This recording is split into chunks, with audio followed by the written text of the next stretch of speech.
Dineklara na bilang isang national feast ang Pista ng Itim na Nazareno sa January 9. Puspusan din ang paghahanda ng mga otoridad para siguruhing ligtas ang taunang traslasyon. Narito ang agenda report ni Hanati. Iniutos ni Pangulong Ferdinand Bongbong Marcos Jr. sa ilang mga ahensya na suportahan ang gaganaping traslasyon sa susunod na linggo. The President wanted to ensure the safety of all, of everybody. Sana po maunawaan ng ating mga deboto na sa lahat ng ating ginagawa, ang kanilang kaligtasan po ang ating prioridad. Ang Pista ng Itim na Nazareno kasi idineklara na bilang national feast matapos aprubahan ng Catholic Bishops' Conference of the Philippines ang mungkahi ng ilang mga pari noong nakaraang taon. Katulad ng pagdiriwang ng Santo Niño, ganun din ang maging pagdiriwang ng Nazareno. Bagamat ito'y sa laganap, inaasahan din pa rin naman natin siyempre, iba pa rin para sa mga deboto ang magpunta sa Quiapo.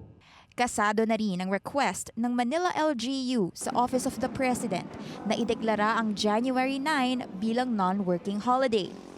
Ngayong taon, isinusulong ang isang banal, maayos at ligtas na traslasyon na umaakit ng milyong-milyong deboto mula sa iba't ibang lugar sa buong bansa. Kagaya po ng isang taon, estimated to 6 million ang nagpuntahan po sa ating Quiapo Church para po sa feast. Sa tingin ko hindi magbabago. Tradisyonal na ruta pa rin ang gagamitin. Ang halos 6 na kilometrong ruta magsisimula pa rin sa Quirino Grandstand at magtatapos sa Quiapo Church.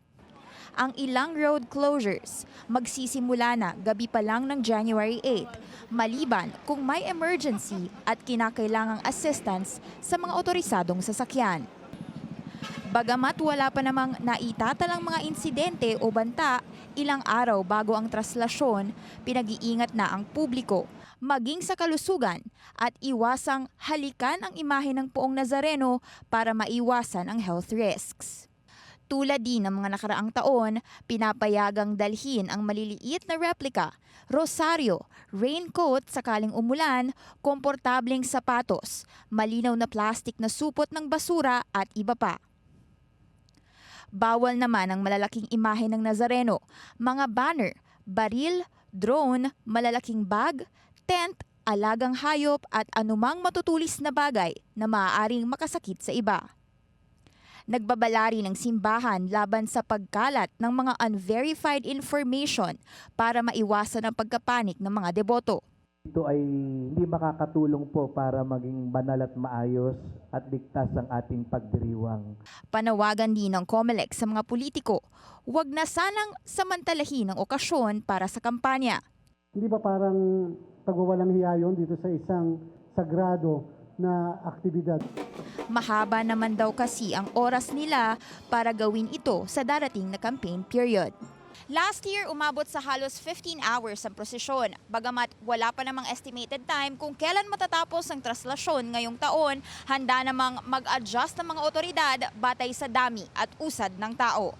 Para sa agenda, Hanati, Bilyonaryo News Channel.